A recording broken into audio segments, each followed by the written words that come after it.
Okay, excellent. Hello, everyone. Welcome to this month's installment of Psychology and Culture, brought to you by Still Point Spaces. I'm your host, Kevin Liu, and today I'm very lucky, very honored to have both Dana Dubravska and Samantha Whetstone with me to talk about psychoanalysis and coaching, this very exciting and emerging field, not just in coaching, but also within Jungian and post-Jungian studies. Now, from my understanding, Dana, you are an executive and life coach, and Samantha, you are an executive and career coach. Okay, excellent. Yeah. But how we all come together also is that, both Dana and Samantha just recently completed our MA Jungian and post-Jungian studies with some absolutely stellar results. So it's a no-brainer for me to invite them. And really, they are so well placed to be at the forefront of this conversation and this dialogue between psychoanalysis and coaching. So with that, welcome, Samantha. Welcome, Dana. Thank you, Kevin. Excellent. Now, can you just tell say a bit more about yourselves, your background, training, and your academic journey thus far?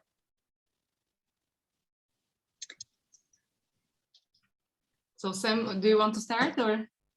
Sure, yeah, I'll kick off. So my background's actually in law. I started off as a corporate and finance lawyer for about 11 years, spending time working in across London, Singapore, and Zurich as well. And then over the past 3 years or so, I've made a progressive career shift away from law into executive and career coaching. They're often still working with lawyers or in the legal sector. Separately, I've had this quite a strong interest in Jungian psychology or analytical psychology over the past, I don't know, 9 years or something, since I lived in Zurich.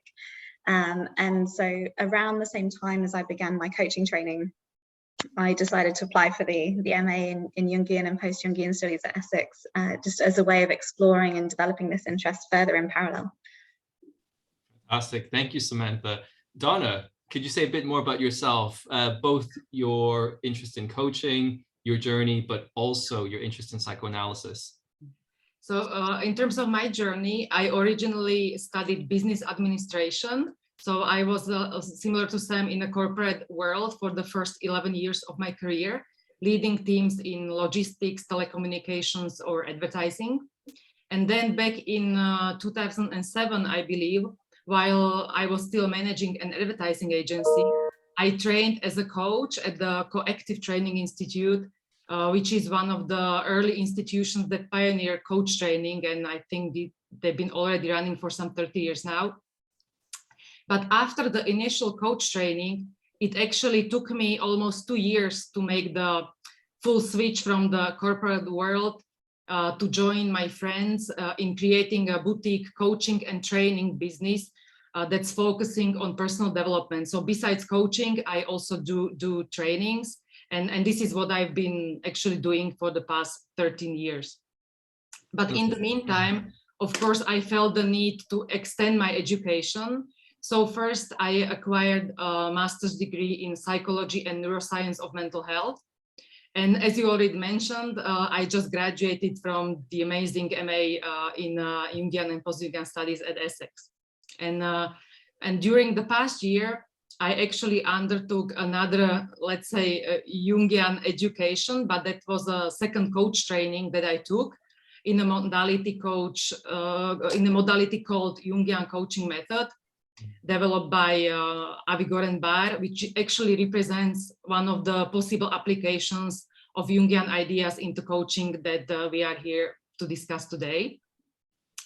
And the second part of your question, the interest in Jung as such, my colleague, who also happens to be my mother, has a background in clinical psychology and psychotherapy. And she's been passionate about Jung ever since she got hold of some early texts way back during communism, when it was still illegal actually to talk about the psychoanalysis or unconscious in my country, in Slovakia or Czechoslovakia back then.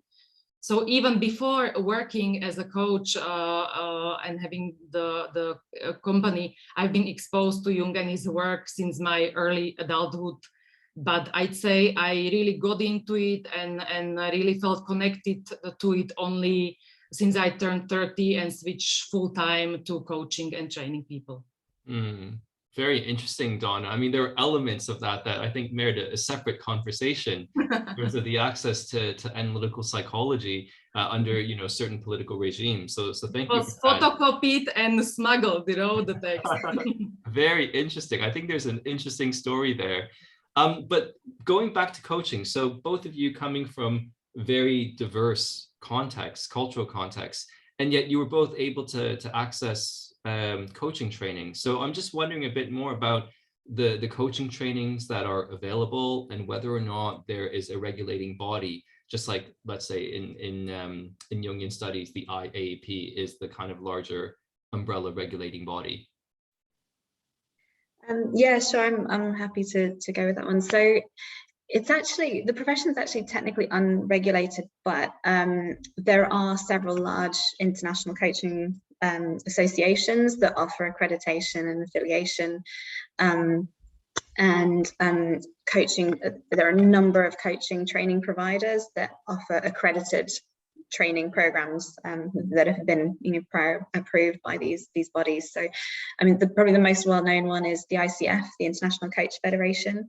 It's also the EMCC, the European Mentoring and Coaching Council. But yeah, I mean, nowadays, and specifically in the world of corporate coaching, it's pretty much required to have training and an accreditation with one of these associations and professional indemnity insurance and that sort of thing.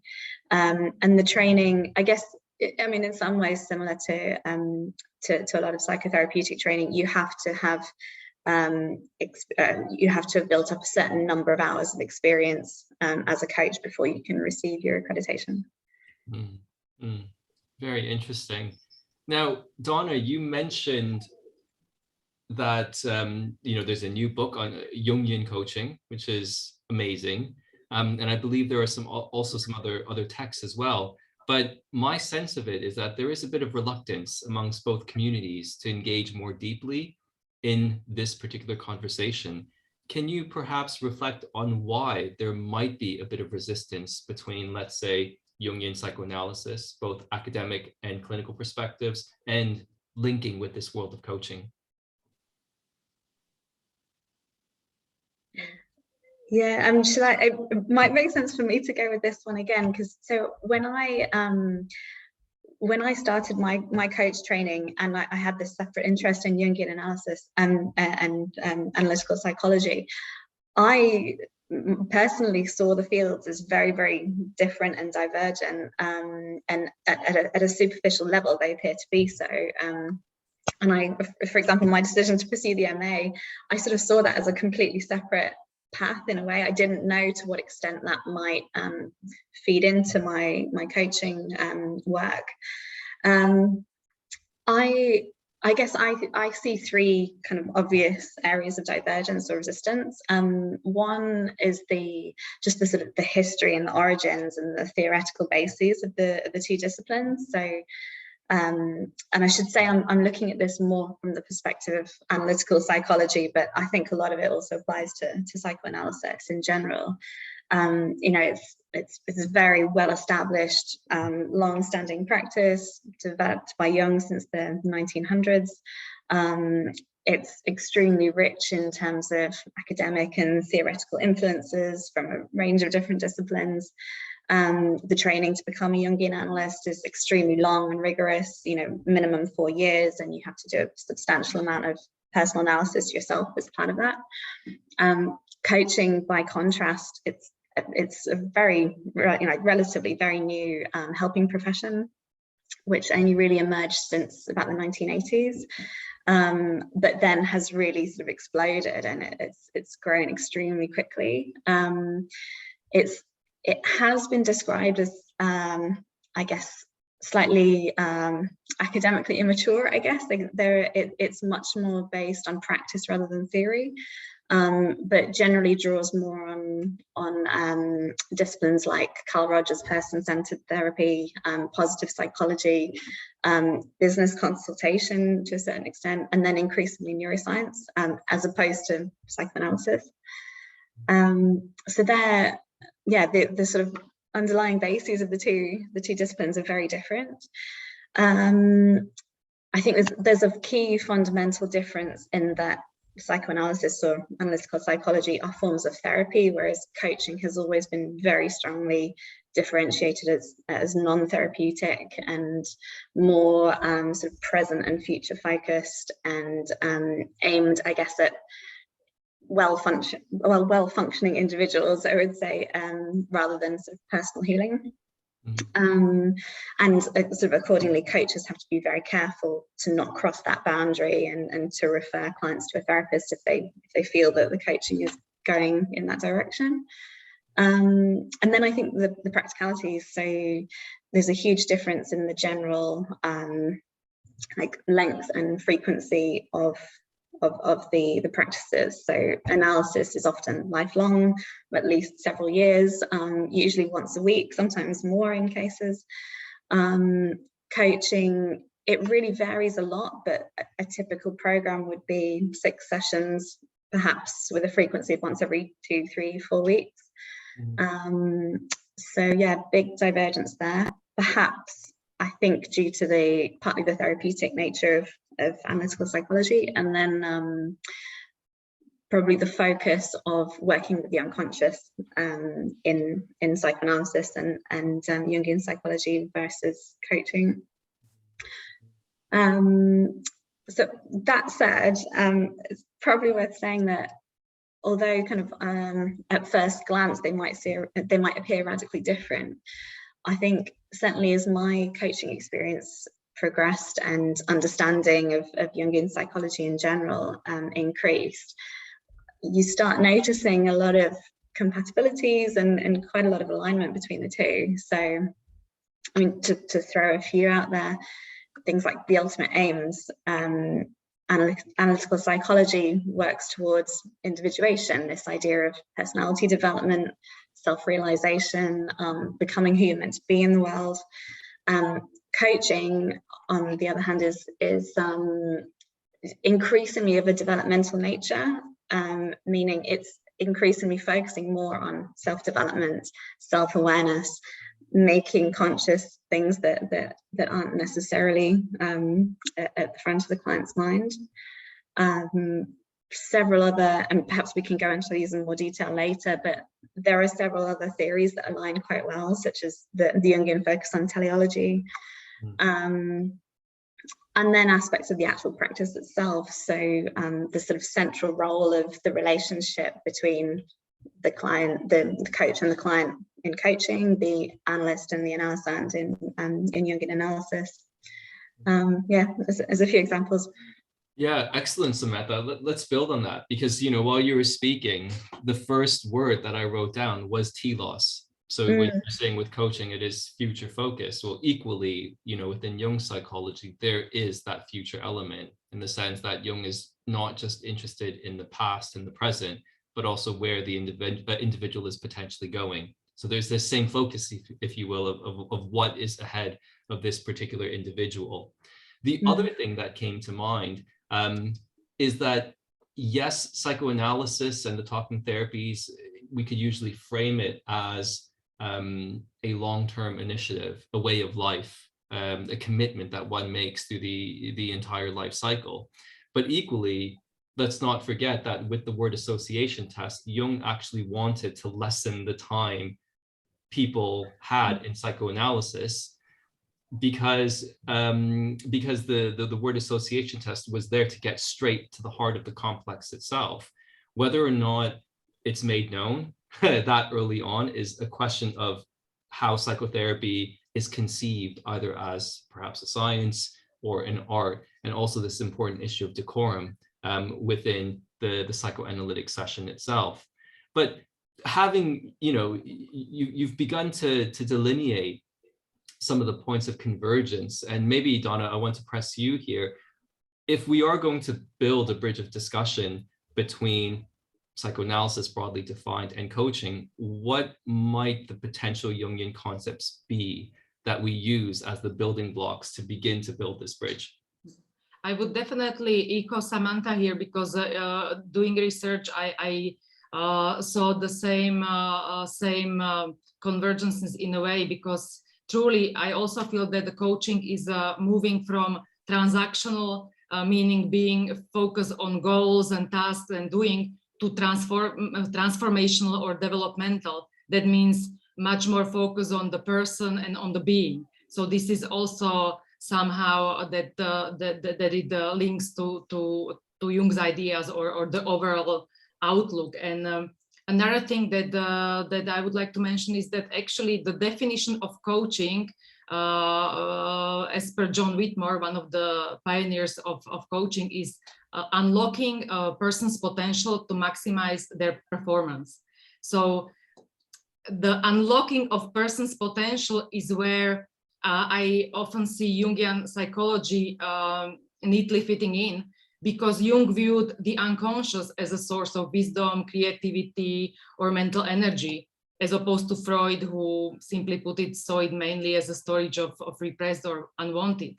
So just to say simply, including work with the unconscious within the coaching is beneficial for the client, because it actually expands the possibility to utilize more of their inner potential. So I think this is important to say, that the overall idea or backbone is really similar. And of course, for example, I am a passionate advocate of using Jung concepts of the shadow and its application within coaching. And in short, we could say, as Jung defined the shadow as the thing one has no wish to be, or something that contains the hidden and unfavorable aspects of one personality.